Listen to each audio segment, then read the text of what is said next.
Hello, everybody. Welcome to episode 227 of Dissonant Waves. Hello. This one's gonna be Ritz and Domino joint. Trix is off for the week. Some stuff has happened, so it just felt right not to be there this week. But she's in our hearts, and we will think of her fondly until next time when she'll be back on something. Yeah, yeah. As long as she doesn't pick any artists for next week while she's gone, that I might be, I don't know, usually adverse to. Oh, like Then the I think it one, should all be fine. like the one in the chat, links to albums. Yeah, I don't know. But I mean, there's one in there. There could be two in there. There's only one though.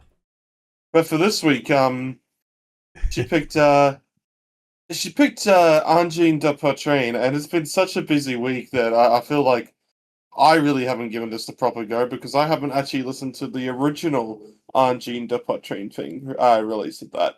So we might just cover Vol.II today. You didn't listen to La POEXSE or whatever? I didn't get the time. I only got the time to listen to Vol.II. It has been a busy week. Fair enough. Cool. Probably if I didn't fall asleep for 3 hours today, then maybe I could have. But these things happen, you know. Yeah.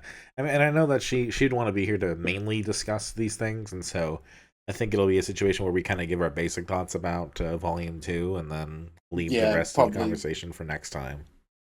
Yeah, which I think would probably be a more a valid thing to do, but it's not like we don't have our share of things to talk about regardless. Right. Other than that, I picked the Loudest and Brightest Thing, a compilation featuring a number of artists that we love. Ritz.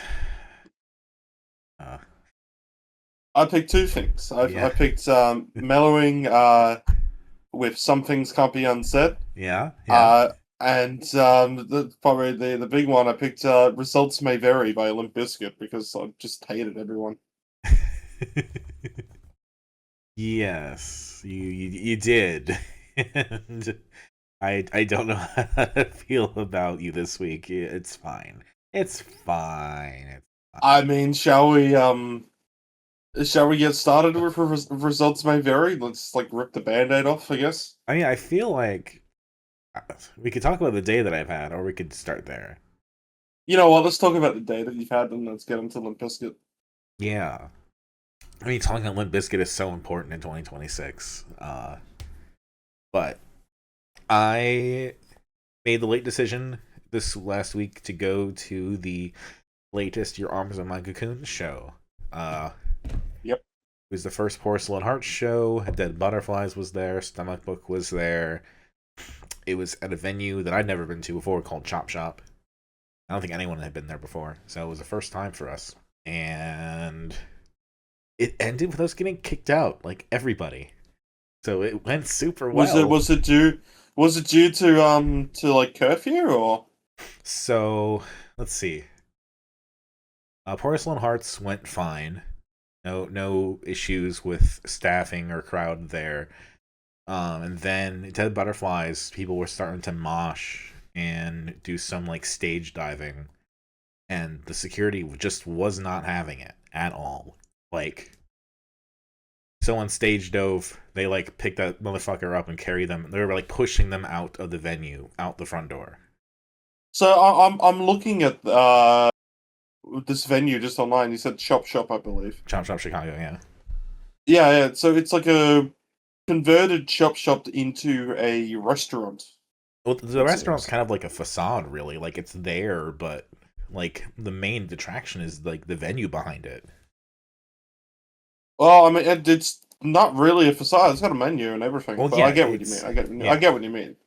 Like, apparently, so the stories I've been hearing this night have been people have gone there for restaurant things and have been very confused. But anyway, Dead Butterflies, they carried two different people out by like pushing them the way that they did. They kept bumping into me, so it was really pissing me off because I was just standing there, and they just kept fucking jostling me in security with, bullying people out of the show. And then like someone went down during the set.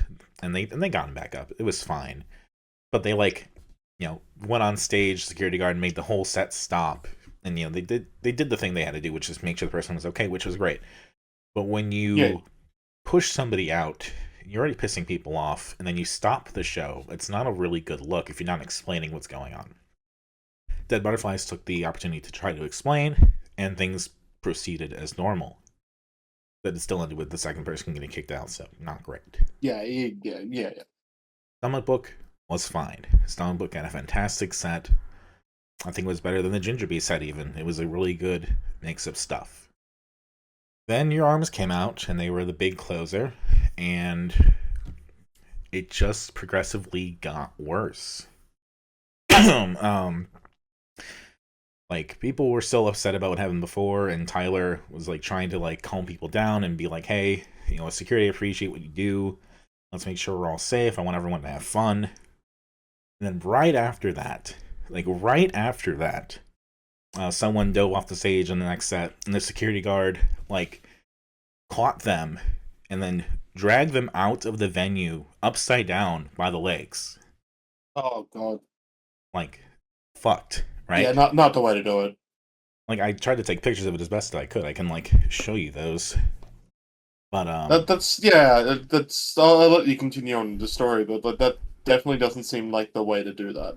So James from Land Equation and I were kind of hanging out there during the set, and James went to go try to defuse the situation and talk to them and see if he could solve anything. Really could not. Fair enough. And I just said to the security guard, "Hey, stop kicking people out. You're not helping."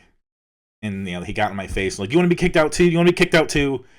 And like telling me, "Well, how about I go to your job and I criticize you, huh?"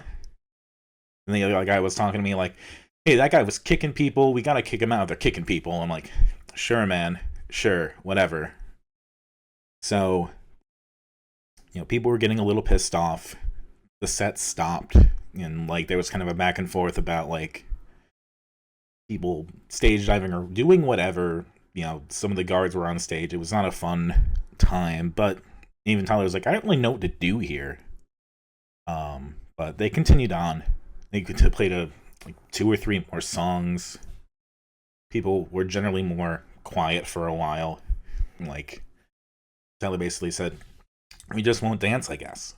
And I put some of the pictures there in the chat for you. Yeah. I'm a little mad about it still. Sorry. Yeah, Then- no, it's understandable. Then, you get to near the end of the set, and people start stage diving again.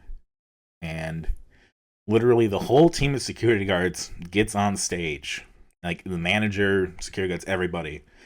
And they wait there for Tyler to finish whatever song it is, and then they just cut it. Yep. And so we're all fucking pissed off because like this was a sold out show. This was like exactly what you'd want. And like, yeah, there were people stage diving, yeah, that can be a hazard, but there wasn't even like a barricade or anything like that to like properly set up. They were saying, oh, I guess they said to somebody that the stage wasn't like built for that kind of thing. Like, sure. And so they ended the show, they closed down, everyone got kicked out, and we all walked down the street to a park. And we had an acoustic set. Stomach Bug Vivi went to get a guitar and bring it back. And Tyler played for a while, and then the people from Dead Butterflies played for a while, and it was, ultimately a good time. It was a nice little resolution to everything. After that, we kind of all dispersed. I went to get tacos or a burrito, and everyone went to the same restaurant I did, so we hung out there for a little while. And then I'm here. It was fucked, though. So fucked. Yeah. I can sometimes understand security when they're when the job is just to keep the show kind of going safe. Sometimes you get some security that will be what I'd call they're a bit overbearing. Yeah, I've had protective and protective in the wrong ways, and then obviously looks like trying to kind of inflame some situations. I can never say going up to security and saying stop kicking people out is ever going to end well. That just never going to end well. But then Tyler But was trying to say, "Hey, everyone, calm down," and they started yelling at Tyler too, and it's like, "Fuck, man." yeah, yeah, I get that. Um, it's always those kind of situations get a bit shitty. There's a lot of reasons why managers and stuff might want that. I'm not trying to defend them fully with what it seems. Like was just kind of a bit of a booking a show that wasn't for the venue kind of issue more so Yeah, than anything. it seemed like they were not Um, prepared to have a heavy music kind of show. but there was like I did have to call someone out at the My Cries show that happened at Good Space where that one ended with the sound guy basically saying because everybody was this is different like the whole moshing in a much smaller venue ended up with everybody kind of falling on the stage Right. which can damage equipment Sure. that can happen. It can damage people, it can damage equipment, and the sound guy cut the sound and went up into the front and said you guys are going to calm it down or we're cutting the set. Pretty simple. Right. And people started booing him. And Pat, the sound guy who was doing it, he's actually a really lovely guy. Uh, he does quite a lot of the work for this scene and this venue. Also, doesn't give a shit about looking cool in front of a bunch of 18-year-olds. So didn't say the best words that you could, but let's not act like it's his job to do so. Right. And told everyone to basically suck his balls, and then went back and did the sound, and then it happened again. So the set was cut. It's what it is. And someone put up a story on the Instagram, and it was basically like, "Oh, you shouldn't play show. You shouldn't book these shows if you don't know what's going to happen." I'm being like, I had to go and say like, dude, this was a genuine issue from the crowd. Like, if the people here who did the booking and running the sound, not only do they know of this type of sounds and have done it all a bit, some of them are in bands in this scene. Right. It's a completely and if you just let crowds do these venues do die, and then your scene dies. Like I had one counter was basically like, oh, I don't mind the scene at these venues going because then maybe they'll open up somewhere else and everyone will have to travel out that way. And the answer is no, it doesn't happen that way. People do not just because you may travel for a gig doesn't mean that other people do, Right. and that's a sad reality and stuff like that. So I always try to be a bit on the side of I guess the security and stuff like that when they're just trying to stop moshing and stuff if it may ruin the chances of these shows happening in the future. However, in your instance, it does sound like it was a bit of a fun police, we'll call it. Like, Not to go full current affairs on you. I get, protection and making sure things are safe. There are things you can do Mm, to communicate that and to fulfill that. mm. I do not think pushing people like across the building, like putting your hands on them and pushing them to Nah, leave the it's not. venue is good. I do not think that catching someone and carrying them by their legs upside down through the venue, Mm, like, these are not things, like, if you want to calm it down and make it safe, that's not what you do. And so, there's a clear difference between, I think, doing things in good faith and making sure that, you ride that line between being safe, but also, trying to let people know, hey, we want you to be here. We're trying to do some things to make sure that you can stay here. And if that was going on, then mm. that would have been great. Unfortunately, sometimes you just don't get that proper communication, and sometimes they don't want to give it. I have no, like, I think if you're a security guard, you have to have thick skin. You have to. You cannot fucking fall apart when someone criticizes you. Yeah, I get what you mean. Like, I don't think you need to be like immune to everything like that. Nor do I think you should be taking bullshit. But also, yes, as a security guard, you do have to realize that you are in a venue full of people. It will get a bit restless, especially the larger the venue. Like, I'm gonna speak out when I see someone being carried out the way that I saw. Like, is And it the that's right fair. thing to do? I No. agree with that. But I'm going to. And if your response is, well, you come and I'll go to your job and I'll criticize you there. I'm like, yeah, actually I'm doing some stuff with my mom later this week. You want to come and help me? That'd be great. Right? Like, what the fuck do you want? Like, do your job and do it well. That's all we want. But anyway, fuck that place, I think. And I think everyone else who was there feels very similarly. I don't think anyone's going to be playing there, at least from that crowd, anytime soon. Personally, I think the thing that disappoints me the most is that you didn't tell James to play a fucking show in Australia. What's funny is that Tyler's talking about that they were supposed to play there again, like in June, with Asian Glow, and In Chicago, you mean? Yeah. yeah, in that same venue, and now we'll see what happens with that. I mean, that would be a good show. I mean, I was very lucky to catch Weather Day the other week actually. Yeah, I think Weather Day came through Chicago not too long ago. I should have gone to that. Yeah, I booked a bunch of concerts this year that I did not go to. A lot of shit going on. I was lucky to get into Weather Day because Golden Violence opened, and thankfully one of the members of Golden Violence put me on the door. So absolute shout out to them. And so I didn't have to pay the $80 that I would have otherwise had to pay to see Weather Day. Fuck. Yeah. Birds Robe Touring. They get artists that no one else will to book, so it's cool in that sense, but they really don't know how to promote, and they really don't know how to charge a fair price. Yeah. Yeah. So but the acoustic sets were kind of a nice, not even like an I'm sorry, not an apology, just kind of like a way to make up for, the lost end of the show.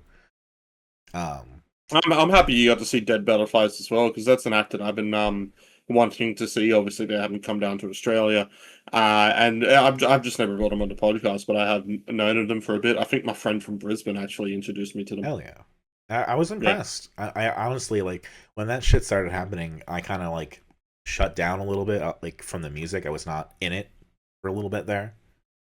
But, as you kind of let things go and things move on, you get back into it, you start enjoying it again. And from what I remember and what I saw, I very much liked it. Yeah. Sometimes gigs are like that. Sometimes you can stay the whole time. For me, having been to a lot of these, I've seen enough incidents that happen. I don't think I've seen a security guard be that bad, but also most gigs that I go to don't have security. Fair. I did ask if Tyler would play Torn again, because the only Afraid to Crush the show that's ever existed there was a cover of Torn, and I know he did not like how it went. And I asked legitimately, hey, would you play it? That was a big no. But he appreciated the deep cut. That's always funny, because Torn is, one of the most played songs in Australia. And it's a cover of someone else, and no one in this country can even remember who the fuck the original was. I can't. I didn't even know it was a cover until recently. Yeah. So you probably would have only known the Natalie and Bruglia version. Yeah. Because it's one of the most played Australian songs of all time. Deeply played 90s song. I didn't even know she was Australian. Yep. The hottest 100 of Australian songs. It actually came in like 40s or something, despite the fact that it was a cover of a non-Australian song. Where did it come in? No, it came 32. Yeah, it was originally by Edna Swap.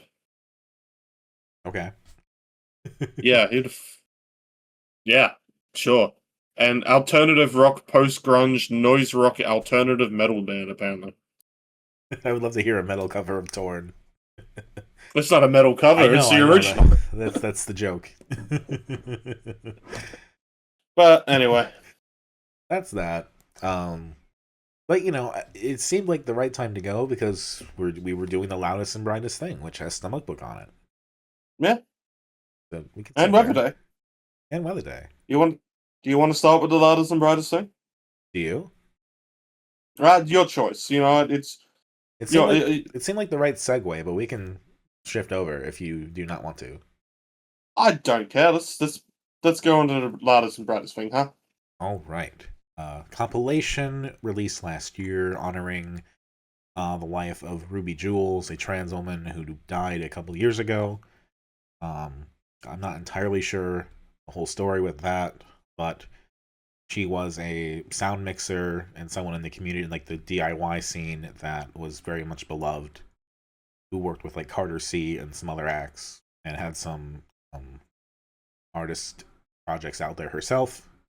And through those associations and those friendships and everything else, this tribute album has come out to honor her. And This then, was go ahead. I'll let you finish it. No, I'll let you And finish. then profits from this are going to the Transgender Law Center, and there is a lot to read if you want to read on Discogs or Bandcamp of like them talking about Ruby Jules and how much she meant and how much she loved art. Go ahead. Not really knowing the context before this or anything like that, this was a nice listen. Like I don't think this is even something to appreciate in which you need that context, but obviously knowing that context and why it's created, it's an extra little special thing about it, regardless of how sad that backstory is. Mm-hmm. It's definitely it's definitely kind of it's a blender in a boil the frog kind of way, where I feel like it kind of all the similar bands are kind of all bunched together. Yeah, I mean they kind of do that, and then but they change who's there, right? They change the sound over time, but they've sequenced it very, very well. Like, Weather Day and kind of that loud DIY is kind of where we start, and we get through a few of the ones that are kind of similar to that, like Fence Sitters, and then we kind of get some of the acoustic stuff in there. But then we got like Hey I Love You and Carter C, kind of sticking with that. Then we kind of get some of the like the middle's kind of more of the, I don't know what you'd call it, not like idea based, but a little more specific little niches being covered, like Ginger Bee and Stomach Book, Paranol. Yeah. Then a lot more like that kind of bedroom, kind of like more produced way than it is that kind of, Then which is a weird thing to say when it's all DIY anyway. But I mean, but yeah, like there's a certain difference between like the Xbox 360 mic aesthetic of Weather Day versus the clearness of what Ginger Bee does. Yeah. And then the last part of it, probably starting around Drug Bug or Amanita Supernova, is more instrumental, ethereal, atmospheric, kind of more floaty, and I think kind of encapsulates like the grief and the dying process in a way, because that chunk is like a good 30 minutes of the album alone. That last 5 tracks. The last I was gonna say the last 4 tracks. Well, yeah. So like that's kind of its own little cluster. Yeah, I was happy to finally actually listen to Amanita Supernova because I just hadn't gotten around to it yet. Mm-hmm. And I did like Bright Red Pearl, but I feel like the highlights for me do come from like the first half of this compilation. I mean, yeah, we're talking about like singles, like songs that stand out. Yeah, sure. Excuse me. Like, but I can't say there's any moment on here which I disliked. I think this is actually just a genuinely good compilation album to go through. Yeah, it really feels like it's trying to communicate something about, at least knowing the context, kind of communicating something about a person, or kind of communicating the emotions, the grief, what they're feeling about it. I don't want to say it's like structured in such a way that you have like the birth, life, and death of a person, but it kind of feels like we're flowing toward that end with purpose. And I don't know, that just that speaks to me more than like, here are 10 songs about a person or that this person really liked. Like, obviously we can't say that, all these songs were created for this. Maybe they were, maybe they weren't. Yeah, no, so, it seems like some vibes on this kind of were, and others might just be like, well, look, I got the song to trick and add on to this, and help for the sales of this, which doesn't really matter if the song's about the event or not in a situation like this. Yeah, it doesn't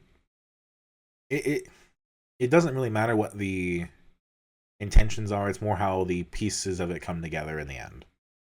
Yeah, I feel like there's Trix, probably tracks that Trix would like the Willie Rodriguez Was Taken track, which is kind of like a DIY, almost like surfy kind of sound sometimes. But I was really into like some of the stuff I didn't know, like Coded Oxygen or Amanita Supernova. Hmm. And obviously, the Ginger Bean Summer Book and all that stuff too is really cool. We have never really properly covered Carter C, but he's come up at least once or twice. Yeah, I can't remember where the last time was, but it was in something. I believe it was. I think what's his name? Fuck. Postcard Nowhere did a cover at some point. That's right. But yeah, this is really nice. This is a cool thing that I think would have placed pretty high. Not maybe in my top 25 if we had covered it last year, but probably top 30, top 40.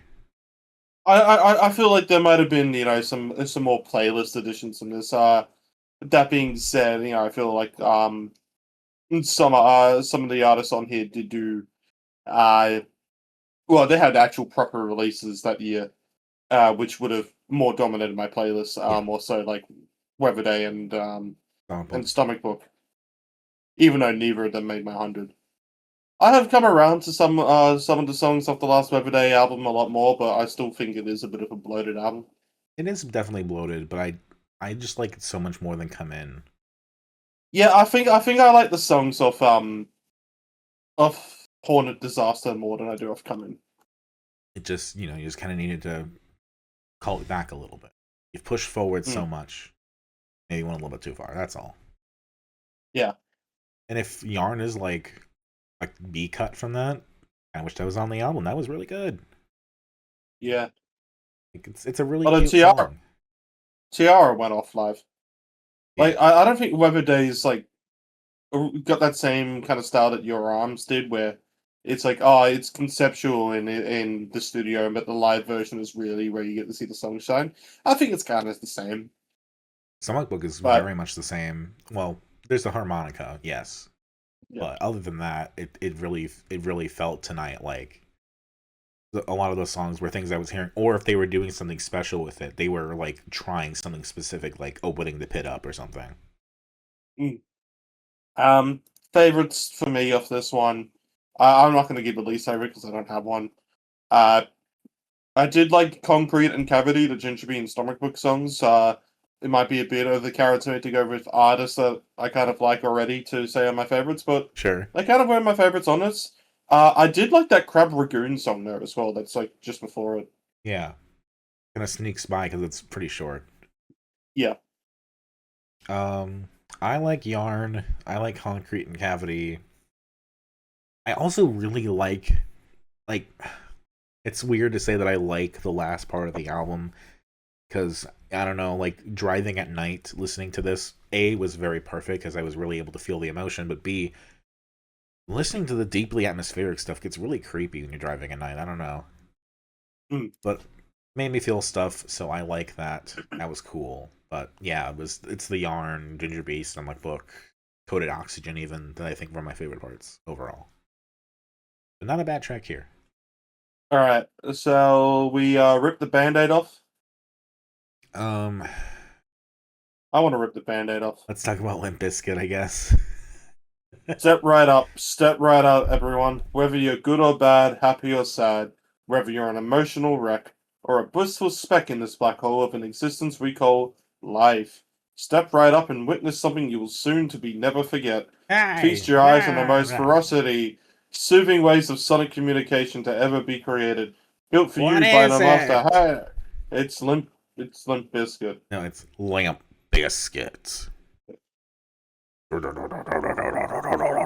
Results may vary. This is a very well-known album for how poorly received it is. Of the this albums came I out, know that are bad, I did not remember this one as much. yeah, this came out in a weird part of the Limp Bizkit discography where basically nu metal's kind of rise was now starting to be its fall. Yes. Limp Bizkit had enough controversy being seen as just a wildly misogynistic band. The writing of this would have happened right after the Big Day Out incident with the crowd crush that happened during I can't remember what song it would have been during, but people were definitely blaming Fred Durst for that. at the time as well, which even some of the reports have gone that Fred Durst didn't really help the situation. Right. Speaking of, crowd incidents gone bad. Yeah. And most importantly in this one, he keeps claiming that he had a failed relationship with Britney Spears. Which, okay, I don't believe it. No, I think that's Moby levels there. Although somehow with Moby it's even sadder. Does Moby have a thing like that? I never knew this. Moby claimed to be in, I think, with Natalie Portman. Oh, interesting. Interesting. I did not know that. Yeah. In 2019, musician Moby claimed in his memoir, Then It Fell Apart, that he briefly dated Portman in 1999 when he was 33 and she was 18. Portman has denied this. Huh. Well. This, yeah, the weird obsession with Britney Spears, the weird, like, I was totally dating her thing. Like, I'm willing to believe a lot of the, like, behind the scenes, like, really this was going on, or really these two were dating, yada yada yadas. Like, sometimes you just don't say shit until you're ready to, or you don't say shit because it's weird. This, I just don't see it ever happening. Nah. But, I guess this is how we get songs like Eat You Alive, huh? Yeah, Like, I have to imagine hey he wrote this you, about Mrs. her. Too Good to Look My Way, and that's cool. You want nothing at all to do with me, but I want you. Ain't nothing wrong with wanting you, because I'm a man and I can think what the hell I want. You got that straight. I'd love to sniff on them panties now. God. Ugh. It's just... Like, it really just doesn't come across good. You This could is- think of many artists that could go into this whole kind of line of doing this whole I want to sniff on your panties, but you won't look at me. Deal, having sexual attraction to somebody who's not attracted to you is a line that so many other artists it could at least get kind of right. not Fred Durst. Fred Durst did not get it a single bit right. This is like incel This- rock. Yeah, Like, if man. this was today, this would be so popular with the MAGA crowd. I mean, yeah, this was not received well when it came out. No. It would be received even worse. By a lot of society. But it would definitely, I think, be, like, put on a pedestal by the weirdos. Yeah. One of the other fun moments I can remember from this album is that we have a fucking Snoop Dogg feature, which just goes to prove that Snoop Dogg will do anything for the cash. I mean... But, I mean, this wouldn't have been a bad gig to get. Limp Bizkit was one of the more popular bands at the time. And Snoop Dogg was pretty popular on his own, so, like, Yeah. Do you want to know some of the artists who are reported to have been doing stuff Yep. during this time? Go ahead. So apparently, people from Helmet were in the studio with Limp Bizkit. People from Rivers Cuomo specifically was in the studio with Limp Bizkit. Yep. Al Jorgensen of Ministry, Jay-Z, Bubba Sparks. That's the main ones from the Wikipedia article. But I think that's fascinating how many people they were able to get. Yeah, and from memory, this is the first album as well where Wes Borland wasn't the guitarist on it. No, they got a guitarist from the band Snot, but I don't think Yep. even that went very well. Nah. I think Fred Durst also just played a lot of the in Wes Borland's place. And Rick Rubin's here for one of these tracks. A few of these tracks, Which just actually. goes to show that maybe we were all a little off our heads when we said that Rick Rubin was a great producer. I mean, Because Rick Rubin's whole idea is that he doesn't actually really know music theory. He just knows what sounds good and what doesn't sound good. okay, but if you're working with a band like Limp Bizkit and you have that philosophy going in, what are you gonna do? I did love when I'm looking at the Rick Rubin criticism, and this is a good one. In 2014, Slipknot frontman Corey Taylor said that he met Rubin only 4 times during the entire recording process of Volume 3. We were being charged horrendous amounts of money, and for me, if you're going to produce something, you're fucking there. I don't care who you are. And that is based. Corey Taylor does not say much that's based, but that is based. I mean, that is fair. You should be there if you're the producer. Yeah. I mean, Rick Rubin's fallen off, but apparently he fell off a long time ago. So He's done some good shit, but I guess everyone has their good and their bad, their peaks, and then the long tail off of their career. So, and there's a lot we could talk about, but I need you to tell me something. Maybe I'm just deaf. What is so wrong with the Behind Blue Eyes cover? what is wrong with it? Yes. It just doesn't. It's an interesting one because we can throw away the fact that it doesn't fit on the album. I mean, Because, at that point, I'm looking for anything else. Yeah, at that point, the album's so bloated, who fucking cares? Yes. There's been enough filler and enough bullshit and what fucking ever. You could probably throw away the speak and say bullshit that happens in there as well for no fucking reason. Speak and say?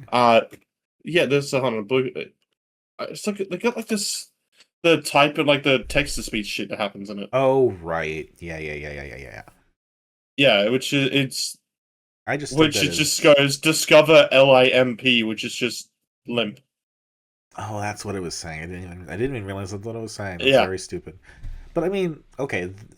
But let's put it in, like, the whole thing is that Limp Bizkit has this whole kind of, I guess, perception, public perception that's happening with them and everything like that. And I guess Blue Eyes being the kind of big emotional moment is probably trying to do the most vulnerable Fred Durst has been. And in a sense, this cover has done that. It has proven what Fred Durst is and been emotional. It's the fact that he was truly just an angsty white dude. Yes. Because there is no fucking other reason that he is singing this sort of, without any sense of irony. This is what, the straight dudes of the time think is like the emotional song. Yeah. Like, the people that we're talking about, like the incel crowd now, like, the so hard can't cry masculine men. Behind Blue Eyes is the perfect outlet for that kind of bullshit. But like, okay, it gives me Turn the Page vibes, and Turn the Page is a song I look to as like the fucking, oh man, this song is so epic, look at the way they sing the song and how hard they go kind of mentality. Like, it's fine, but it's so overblown to me. And this very much has that kind of aesthetic. And it's Speak and spell, not speak and say. I said it wrong. Yeah. Yeah.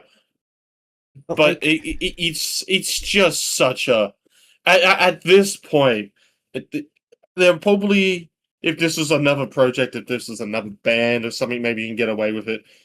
But its biggest flaw, and you just can't get past it, is just at this point in Limp Bizkit's career and getting to this, and with all the, what is the criticism that Limp Bizkit was actually warranted? Let's get that clear. This isn't some kind of like, oh, it's devil music. This is some genuine, hey, you've actually got some kind of shit views towards women. Some kind of just, your problems are just that, are just that you're angry. Are trash.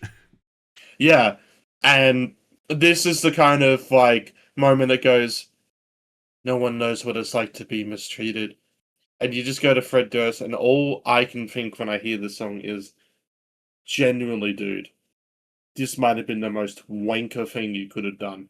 Going on, we can think about other artists who are probably more controversial. Let's go with Kanye. Kanye is no doubt one of the most controversial artists of probably the past 20 years. Yeah.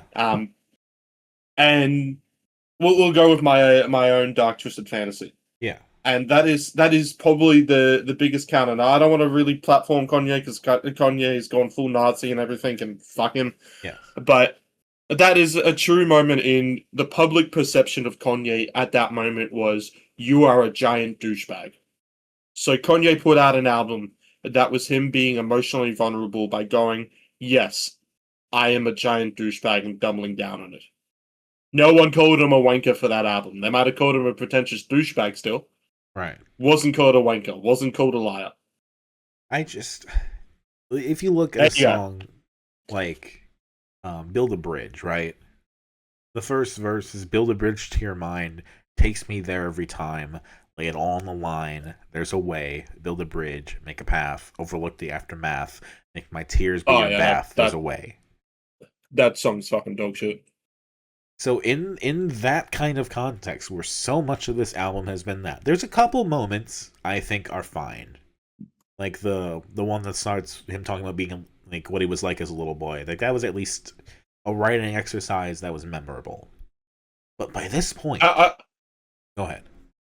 I was gonna say, I don't want to say that Behind Blue Eyes is even the worst song off this album. It's not. I just want to say it doesn't. As I wrote in chat, I didn't think it held up, and I didn't think it was good to begin with, and I still think that's true. I think it's one of the best songs on the album because it is someone else wrote it, and it's another It is song. potentially still true. Like it's one of the, it was a moment that gave me something that I was looking for after everything after the Snoop Dogg track is pretty much nothing. Well, Yeah, Lonely World this is is the an exception album. because it's like a fucking trumpet farting the entire time. This is an album which I don't have a favorite song. Let's just get this clear. No. Is it actually one of the worst albums we've done? I can think that we've done worse. Yes. That's kind of the crazy thing. I think there is a lot of it. It came that it was a product of its time that came out too late to be a product of its time, and that's kind of why it got the negative reception that it did. I actually do reckon if this came out in 2000, it would have gotten better reception. I don't think it's gonna come out in 2000 though. I think 2003 is one of the worst years in pop culture or society ever. Yeah, that could be potentially true. But B, a lot of that happened, I think, because of 9/11. It really fucked people up. Well, it fucked Americans up. Yes. Let's I not go think, away and say that this really changed the whole world of pop culture. It just changed American pop culture. I mean, we could do the math and like see what everyone was doing around that time, but I think yes, predominantly Americans were fucked up because of that. And you know, is it any question that like the best movie of 2003 is Return of the King, a movie that was shot like 2 years before and made by someone from New Zealand? I mean, I'm taking a look at some of the hits though from 2003. You had White Stripes come out with Seven Nation Army. You had Sure. Outcast of Hey Ya, and I'm just doing the top of the hottest 100. And yeah, well, number one was Jets. Are You Gonna Be My Girl? So maybe we did have something in the middle there. 2003 was also Saint Anger. Yeah, which I believe did Frantic. No, no, the title track made it from that from on there. I'm just trying to think of pop culture, because I know in the indie sphere there was some good shit from 2003, like we had the Mars Volta album. Hail to the Thief was that year. That's when Radiohead was generally seen to start falling off. We had Powderfinger with Vulture Street. That was a good album. Yeah, we'll find in 2003. I just AFI put out their album Sing the Sorrow. that was when they were at their most like fucking DreamWorks, and I think kind of their not their most sellout era, but like just kind of like, man, you guys were so much cooler before. Now you're doing this shit to please DreamWorks. Come the fuck on. Blink-182 had their worst pre-breakup album. I don't like their self-titled from 2003. I think it was a bit of a wank fest of an album as well. I was talking to Like, somebody tonight at the show in the park, and we were talking about music and stuff, and he's like, have you ever actually listened to Blink-182? And I'm like, no, I actually really haven't. He's like, you really should. And he's like a couple years older than me. It's like there's such a difference there. their late 90s albums with Enema of the State and Dude Ranch are actually two really good pop punk albums. Mm-hmm. But like after that, like they're in terms of full release now, they fell off. Like the one that's got their biggest song, "I Miss You," like Feeling This is basically the only good song off that album. I don't like "I Miss You." I think "I Miss You" is one of the most wanker Blink-182 songs. It's basically like the whole joke of all the small things, but they're not being ironic. Right. I'm sorry, I got distracted. Do you know the title of the latest Limp Bizkit single from last year? Did they put out a single last year? They did. I know they put out an album called like Dad Vibes. Something like that, yeah. Yeah. No, what is it? Making Love to Morgan Wallen, Uh, which was used in Battlefield 6, I guess. oh, no, they did a single called Dad Vibes. The album was called Still Sucks. Which, fair. At least they're aware of it at this point. It got better reviews because it was self-aware. And it was their first album in 10 years. Like, Gold Cobra they put out in 2011, I think that got pretty bad reviews as well. It got better than Results May Vary, but it didn't get good reviews. Still Sucks as a list of singles that they put out over the several years that they were working on this that just didn't end up being on it because they changed so much of it. Like how many fucking albums have that? I forget that album has an In Excess cover. That's kind of funny. They seem to like doing their covers, you know. Yeah. That one of their most famous ones is My Generation. Yep. So, Or the cover of Faith. but You they gotta have love their faith. Who. Yeah, man. Fucking. This album sucks. Not because it's new metal, not because it's like super 2000s. It sucks because they're openly misogynistic and they have shit views about a lot of things, and a lot of the songwriting is just bad. And the problem is that the excuses that they have for these terrible views are also terrible. And the one feature they have is Snoop Dogg, and I like He, some he, Snoop he Dogg, but I just come to the realization that I have not gone out of my way to ever listen to a single Snoop Dogg song. I don't think I've done it for this podcast. I've done it once for a review of a Snoop Dogg album, Bush, which I did not like. Even the feature, I'm pretty sure he features on the Pimp a Butterfly, doesn't he? I don't think he does. I swear he featured on like a Oh no! I was thinking of the other rap album that came out in 2015. It was I forget what it was, but I think that was the Dr. Dre album. I think he only featured on that, and I think Dre featured on To Pimp a Butterfly. I mean, I think For some reason, I thought he did something with no, he's with Kendrick. institutionalized. He is. Yes, Okay, cool. I'm not just a dickhead. but that's not something you think about. Like that's not a feature that's like the main part of the album. There are other features like Thundercat that I think are more interesting. Yeah. I just think that having Snoop Dogg by himself as the feature does not mean anything at all. It's kind of unfortunate. Yeah. That should be something that's exciting, especially with like rap rock and like, oh man, it's the crossing of the streams. And it's just like this. Like fucking Red Light, Green Light is one of the worst songs. And just never forget when Snoop Dogg said that he was scared to go to the movies because of LGBT. And then he turned that shit around after a few months because he saw the hate he was getting. Yep.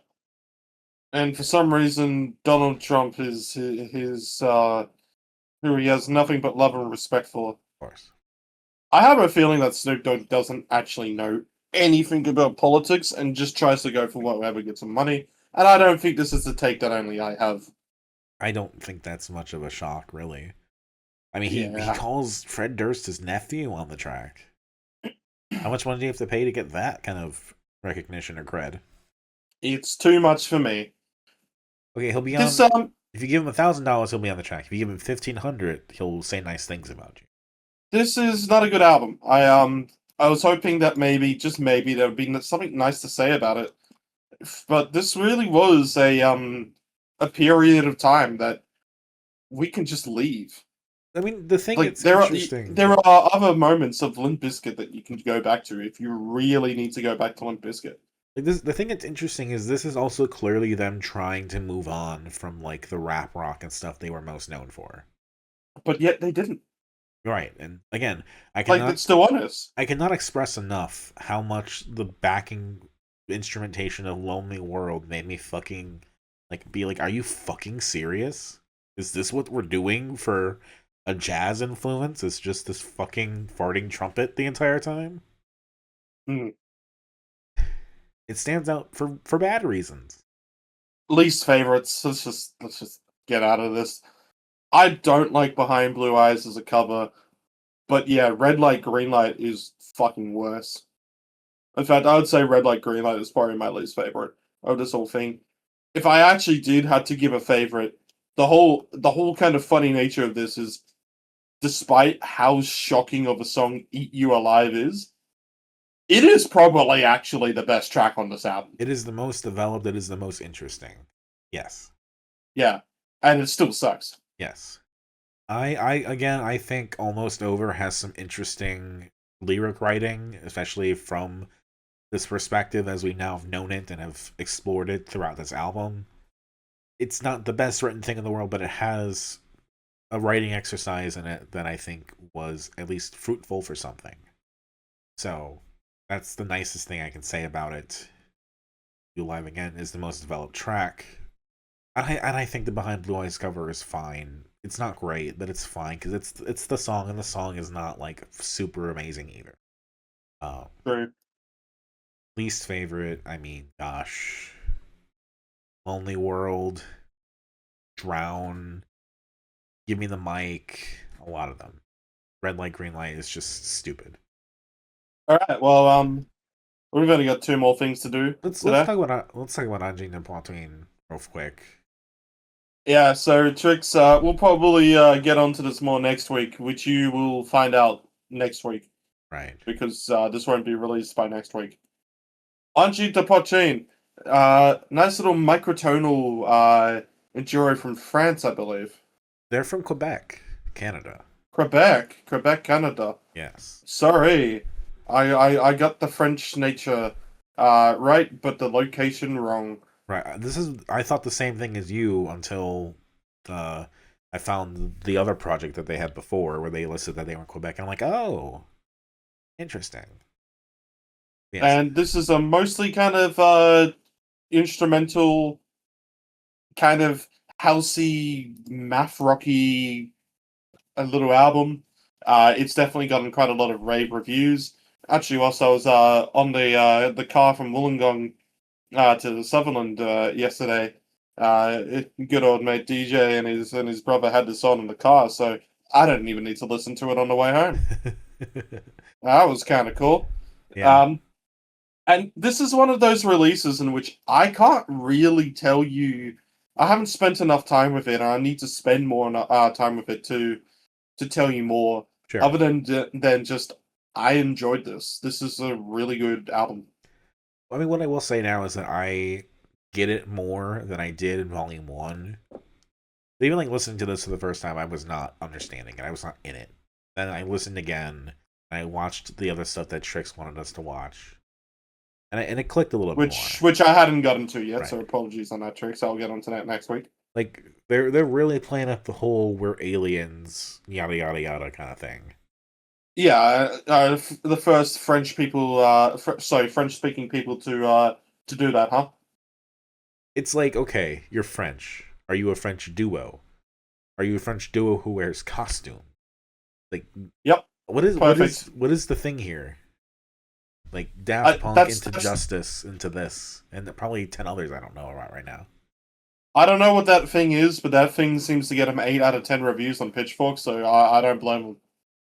I appreciate how far they're going in a sense that if you look at the interview, they do just scream and do random noises in the interview, and that's kind of funny. And there's like a translation on screen, so that's something. But outside of that, I'm just like, sure, we're doing another one of these, and I kind of feel like you need another angle to keep this kind of shtick going. And right now they have it. Will they continue to have it? I don't know. I enjoyed listening to this though, and that's all I care. Yeah, it was good. I enjoyed it. I also quite liked the other EP, which you have not listened to yet. So no, I've been pretty poor on this. Apologies. Definitely worth talking about more next week. Yeah, but yeah, this is what we call a cheese sandwich. It's a good cheese sandwich. Yes. I really did enjoy it, actually, like the vibe on this one. Like, it kind of ended, and I wasn't like crying that it was over, but I was like, would have hoped for that to go more. But like, also, it's not like it's a criticism to the album where I go like, this should have been longer. I mean, this is I one think of it was runtime was fine. I just enjoyed it. this is one of the breakouts so far of the year.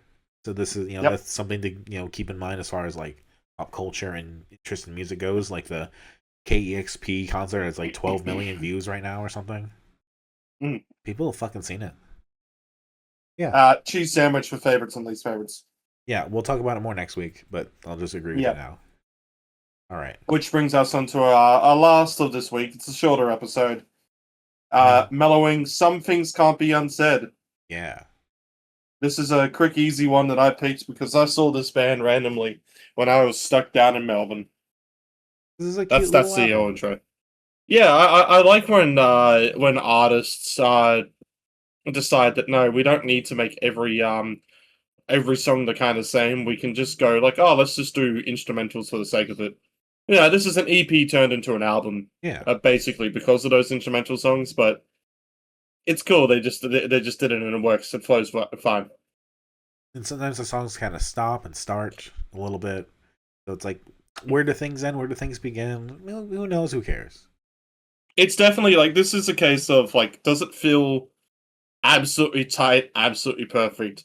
No, but I love when you get bands that are young in this go like, we like this kind of vibe that math rock does, and instead of just trying to I guess chase the more mainstream alternative sound, they're just gonna Right. do what they want to do, and yeah, it works. It works out in their favor. I think there's some songs of this album which are just playlist additions.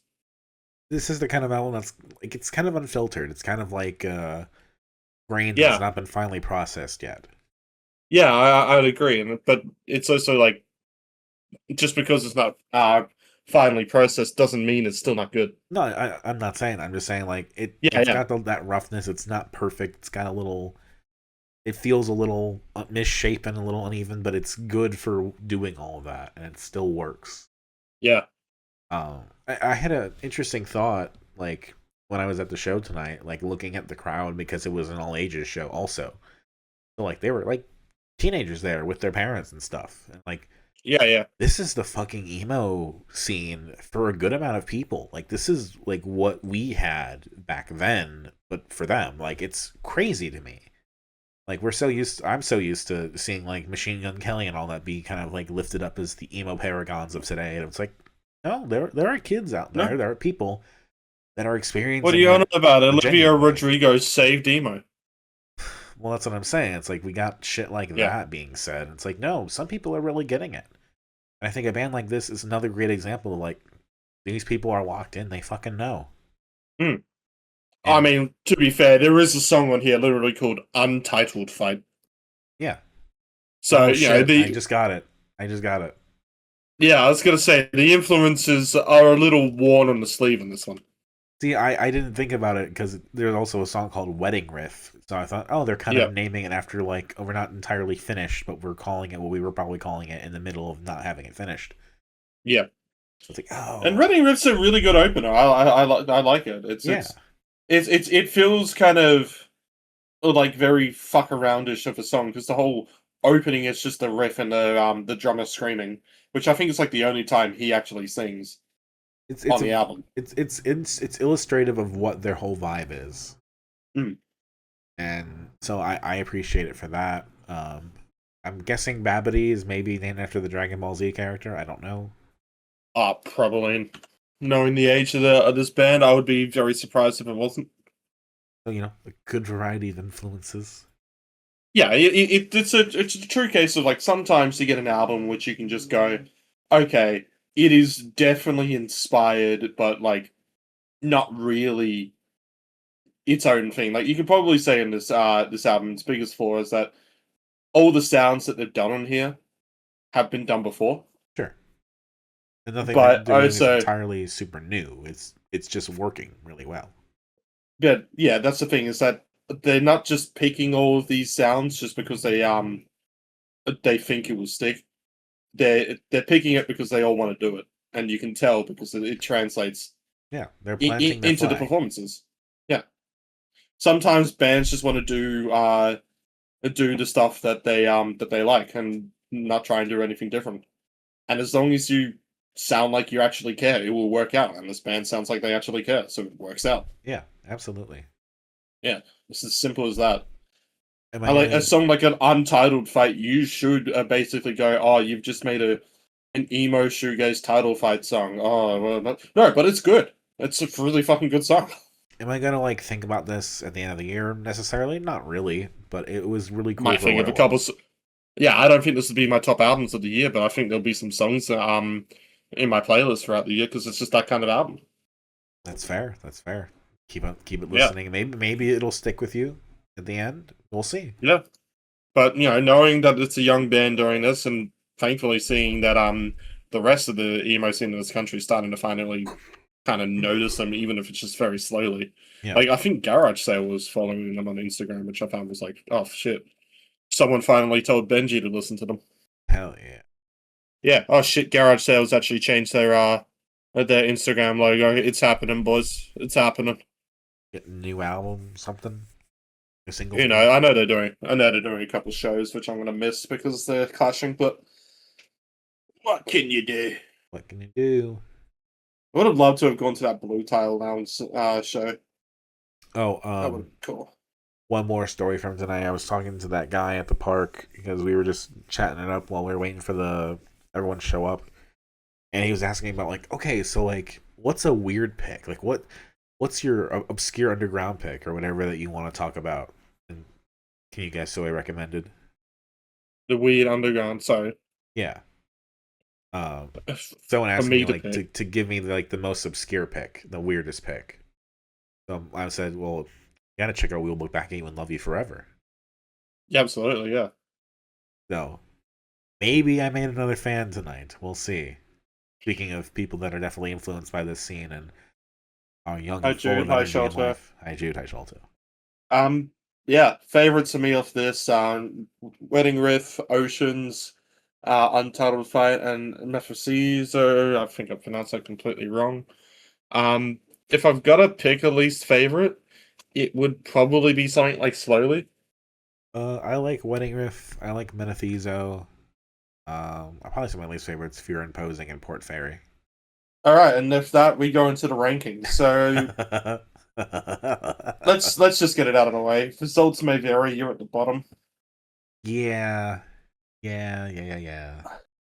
I think when it comes to how am I going to go and do this as albums, and I know when it's probably come to like what have we talked the most about, and I've given them most praise, it probably goes to Mellowing, but Mellowing is going to be my third favorite on this. And then Angine de Poitrine, I think is a full album, does better. But I gotta say, when it just came to, I most of the quality, yeah, maybe it probably isn't as consistent as the other two. It was still just good enough. I mean, loudest and brightest thing kind of just has to be my number one this week. Yeah. I mean, yeah, results may vary at the bottom. I will probably put Mellowing above that. Then Angine de Poitrine. However, I did like La Poex or whatever they're called, the old version of Angine de Poitrine. I liked that EP a lot. We didn't really talk about it. We'll talk about it more, but I personally like that a little bit more than Vol.II. And then yes, loudest and brightest thing at top. All right. So next week, Trix has put Shaky Graves live at Belly Up in at least their albums. Yes. Thanks, Trix. You've left us with more Shaky Graves. I guess there's only one thing to do. Yes. Keep honking I'm about to fucking kill myself by My Wife's an Angel. This is just too good of a title and too good of a band description to not pick.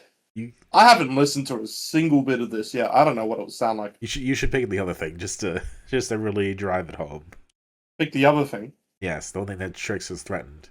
No, I'm not fucking doing that. Shit. 1 week in a row of this was too much. I wasn't really gonna pick this, but I feel like because we're continuing the conversation, and that's the whole next episode, I feel like I want to talk more about 2003, how weird of a year it is, and also how bad 2000s music is. So we're doing it. Britney Spears in the zone.